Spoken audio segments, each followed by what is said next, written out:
किंकर चाकर साजी भगवान कृष्ण गोड़ मोड़ी सेवा न कर पादर किंकर निज को समर्पित कर बिकी देना से पर्यंत राधा प्रेम कृष्ण कौन बापा भी पाइपर अनंत कोटि ब्रह्मांडर मालिक हूँ पछके राधा प्रेम पाइबा कृष्ण चाकर भली भिक्षा मागिया पड़ो पाद तलर किंकर अन्य उपाय ना ये कथा टिकक माने भल लगिलानी जयदेव गोस्वामी बोले एड बड़ अनंत कोटि ब्रह्मांडर मालिक भगवान स्वयं जगन्नाथ कृष्ण राधा गोड़ मोड़े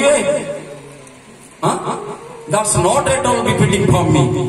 एटा गोटे असंगत मत भल लगुनि बुझिपार ना तेणुक कहले ये आण गाधे नरेंद्र पोखरी स्त्री की मागिले पद्मावती तेल आनीदे गाधे नरेंद्र पोखरी जाइए गुंडीचा बाड़ी में मठ जयदेव गोस्वामी जगन्नाथ एक्जाक्ट आउ गोटे जयदेव ही पड़ी आस हठात आश्चर्य कहले कौन संगे संगे एत शीघ्र पड़ी आसला कौन शीघ्र गाधे आसली ठाकुर को भोग लगे ना हाँ खाइला पाइले अधा छाड़ीदे जयदेव गोस्वामी जो रूम रे लेखुथिले राधा प्रेम प्राप्ति कृष्ण कौन दरकार ए तो लिखिले छाड़ीदे से असंगत लगे भगवान कौन गोटे राधा पादे सारेंडर हे भल लगे तेणु सी पलैले तेणु महाप्रभु जगन्नाथ जो से स्टडी रूम को गले लिखिदे कौन राधा मां को पाद तले निज मुंड को न बिकिबा पर्यंत राधांकर पाद होची तम मुंड उपर जिनिस तम मस्तक पाद रहा दरकार कृष्ण तेबे जाई तमे प्रेम प्राप्ति हो राधांकर ये कथा लिखि गले अंतर्ध्यान हो गले कौन लिखिथिले स्मर गरल खंडनम मम शिरसी मंडनम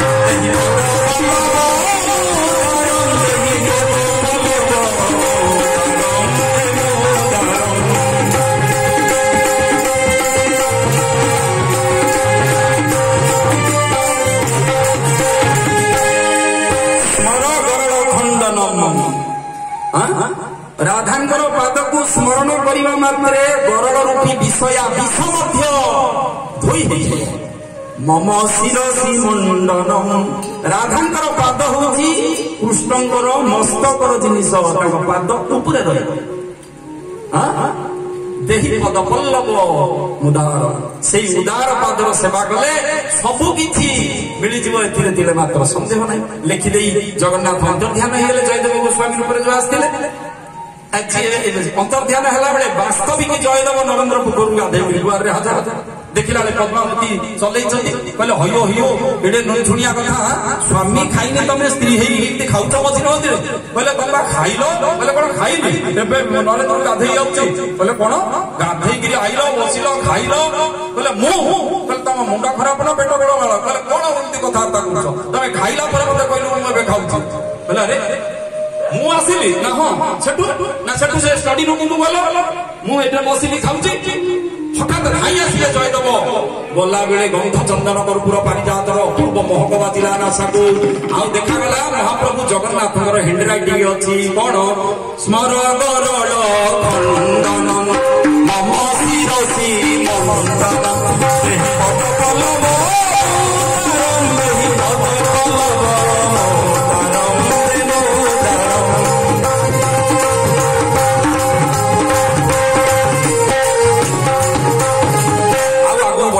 जयदेव जहाँ कंदा कटा कले जगन्नाथ देखा देले से सब छाड़ लोक भाविले अरे जयदेव थाऊ थाऊ आउ जने जदि एक्जाक्ट जयदेव हो जाउची ये केवल भगवान परामती मनीषर हाथर कथा नुह अरे दारू ब्रह्म भगवान काठ नुहंती लोक भाविले आ से दिन मयूरभंज कौन नीलगिरी मयूरभंज अच्छी थाना सेठी निरंजन पात्र मयूरभंज जिले में गोटे बासी पिठा डुकुरा बोली गाँ अच्छी पुलिस थिले 17 दिन करमला आसिले छाड़ू नथिले सी ओआईसी कहले ब्रिटिश शासन समय स्वाधीनता पाई नथिला भारत छाड़ू नथिले कहले जदि जीवु सस्पेंड करदेवी कांदिले कहले प्रति वर्ष गुरुदेव को देखा पुरी करमला अभिराम जाऊँगी जीवन कौन बेकार जन्म उत्सव जापारे कि चाकरी कौन लाभ गुरु सीना भगवान जीवन चिंता करें सस्पेंड कले करूँ प्राइवेट ना खटिकी चलि वाइस देखे कई पड़े रागिकी जो दिने जादिन आसती रागिकी आसिल 17 दिन कहला सस्पेंड तो कर बजा बसिली से रही ठाकुर पचारती मझे मझे निरंजन सब ठीक ठाक तो सब चाकरी फाकरी ठीक अच्छी तो घर सब ठीक बोले आज्ञा सब ठीक आप आम कही था आज्ञा कर दिखाँ जादू काचु कि जहाँ जादू किसी जानी माया फाई कर दियो ना भक्त के जना भगवान को प्रीति लगे निज दुख जना देख ये प्रकार कथा 17 दिन पर ठाकुर कहले कौन बाबाजी हम माँ सियाड़े पिला पिला एकुटिया रही केमी चलुवे मार्केटिंग भल मद जीवन रही भोग पुड़िया धरिक 18 दिन जो पहुंचले 17 दिन परदिन आम भोग पुड़िया देले ठाकुर कथबार्ता सब श्री स्वामी हेले परदिन सका फास्ट आवर रे स्त्री कहले मामा निरंजन पात्र कहले जाऊन ना कड़े ना थाना ना सोडा सोदी खाई गाड़ी शुणा कहले कौन चलिया केमी ना केमी कौन चलिया कहले ना ना मुझे ओएसी गोड़ धरी कहले तू मो स्त्री तू जा मुझे जाई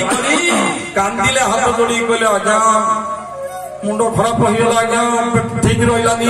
मस्तिष्क ठीक रही मु पागल होगली मु पलैली मत क्षमा करूँ 17 दिन मुझे आसनी मो पिला पिला संसार जोड़ी आज्ञा चिंता दिखाँ कांदी कर गोड़ हाथ धरले राम बोली जो कनेस्टेबल आउ जड़े ड्यूटी मिसिकी करते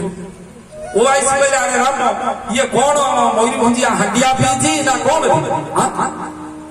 अरे कौन ये कौन राम कहला कौन सब आसुच मो सहित ड्यूटी कर सब ठीक कर कौन 17 दिन आसी पारे बक हांडिया पीछ ना बड़ बाबू कहले है ने घर छाड़ी छुटा स्त्री को कही बड़ हांडिया फांडिया पीकरी आउଛନ୍ତି काली भी से आसीबो कहले नहीं आज्ञा हांडिया पियानी मत ये कौन कहले ये राम ताको इच्छा नथिला टाण टाणी गला ता स्त्री की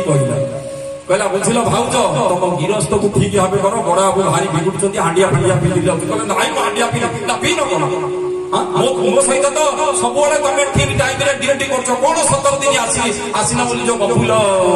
गपुल ये ओआईसी पाखे कहल कौ स्त्री कहले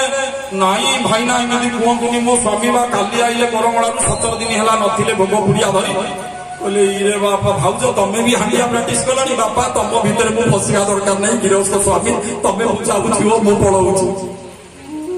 राम कनेस्टेबल गला मुंडे चड़क पड़गला कहले अरे मु तो 17 दिन है आसनी किए आसी इंग्लीश सिग्नेचर मो भली एग्जाक्ट करी मु ड्यूटी करी सब कहूँ गोटा कि कथा मो मुंड खराब हो ठाकुर आईसी करदे कि भारी तो मु भक्ति आटा ना एमतिया कथा भावना आने ना मन बोली निजक निजे भावुंट ठाकुर केड़ा बड़ा मु गाईर गोबर ठाकुर मो आसवे कौन एमती कहीं कौन है कि बुझा पड़नी दिन तू ड्यूटी चलला चंदन उत्सव से बेले आसला स्त्री स्वामी बोले ठाकुर पाख गले जना पड़ो घटना जिते पहुंची ठाकुर बसी हजार हजार बाबाजी वैष्णव भक्त मिले रे से कौन गोटे हरि कथा चलती हठात ठाकुर दृष्टि आकर्षण है निरंजन पात्र ता स्त्री आड़ आसिले मयूरभंजर गेट्रे पशिले जिते पाखापाखि आसिले कहले कौन निरंजन बाबू खाली तो मुझे हिसाब निकाश करी किए कोठे कौन है कोठे किए इंग्लीश सिग्नेचर कला कोठे किए 17 दिन ड्यूटी कला कि मूर्ति एतक कौ तो सी जानीदे कौन बुझिया रहा पाखक जो आसिले कहले हयो निरंजन तमें मत कौन भावुच ठाकुर ना पत्थर हे प्रभु ठाकुर भावुच कहले मत कौन पत्थर बोली भाविल कि तमर जो चाकरी काटिकी मो पर्व आसिल मो खुशी पाई मु कौन पत्थर हो बसी था कौन अच्छे कहते कौन आ गोटे निरंजन होगली 17 दिन इंग्लीश सिग्नेचर मिशुची ना एतक कौ कौ महाल चलीगला कंडा कंडा लुह झरझर हो से तो भगत भावले बंधा